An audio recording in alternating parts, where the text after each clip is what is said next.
सोचिए दोस्तों, सरकार कहे हैं हम शिक्षा में बराबरी ला रहे हैं और सुप्रीम कोर्ट जवाब दे दे ये नियम समाज को बांट सकता है, तो सवाल उठता है ये गलती हुई कहाँ है। दोस्तों 29 जनवरी 2026 को सुप्रीम कोर्ट ने यूजीसी के नए नियम इक्विटी रेगुलेशंस पर रोक लगा दिया, यानी कि सरकार का बनाया कानून लागू होने से पहले ही सुप्रीम कोर्ट ने ब्रेक लगा दिया। लेकिन क्यों? क्या ये नियम सच में छात्रों की मदद के लिए थे या एक अनजाने में नया भेदभाव खड़ा कर रहे थे? सरकार बोला कैंपस में जातिगत भेदभाव बढ़ रहा है, शिकायतें 100% से ज़्यादा बढ़ चुकी है, इसीलिए सख्त नियम जरूरी है। इसीलिए लाया गया UGC equity regulations 2026 equity committee 15 दिन में जांच, सख्त कार्रवाई।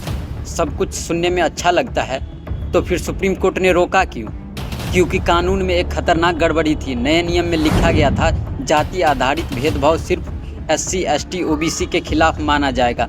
मतलब ये कि अगर कोई जनरल कैटेगरी का छात्र गाली या उत्पीड़न झेले तो ये कानून उसकी रक्षा ही नहीं करेगा।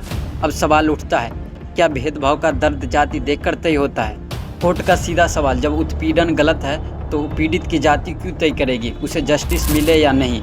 यहीं से आर्टिकल 14 समानता का अधिकार टूटता है। एक और नियम में लिखा गया था हॉस्टल या क्लास में सेपरेशन इज ट्रांसपेरेंट तरीके से रखा जा सकता है, यानी अलग अलग समूह को अलग अलग जगह रखने की संभावना।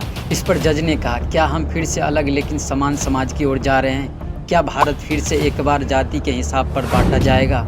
जब बाकी कानूनों में फर्जी शिकायत करने पर सजा है, पर यहाँ कुछ भी नहीं। इसका मतलब आप समझ रहे हो, एक आरोप और सामने वाले की ज़िंदगी तबाह।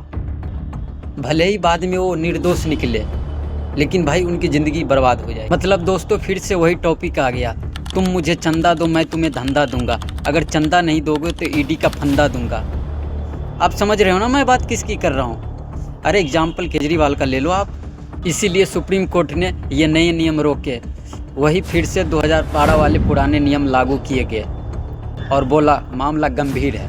अब मेरा सवाल मोदी सरकार से, लक्ष्य अगर समानता था तो कानून ऐसे क्यों बनाए गए जिसमें आधे छात्र को सुरक्षा ही नहीं?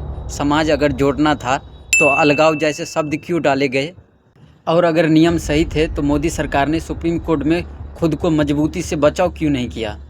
इरादा सही हो सकता है, लेकिन कानून की बनावट ने नया भेदभाव पैदा किया, डर का माहौल बनाया और समाज को बांटने का खतरा खड़ा किया। सवाल ये नहीं कि भेदभाव रोकना चाहिए या नहीं, सवाल ये है क्या गलत कानून से ही सही समाज बन सकता है? अपनी राय कमेंट बॉक्स में जरूर दीजिए और ये वीडियो हर स्टूडेंट तक पहुंचाइए, क्योंकि शिक्षा में गलती पूरे देश का फ्यूचर बिगाड़ देती है। वीडियो एंड तक देखने के लिए बहुत बहुत धन्यवाद दोस्तों। जय हिंद।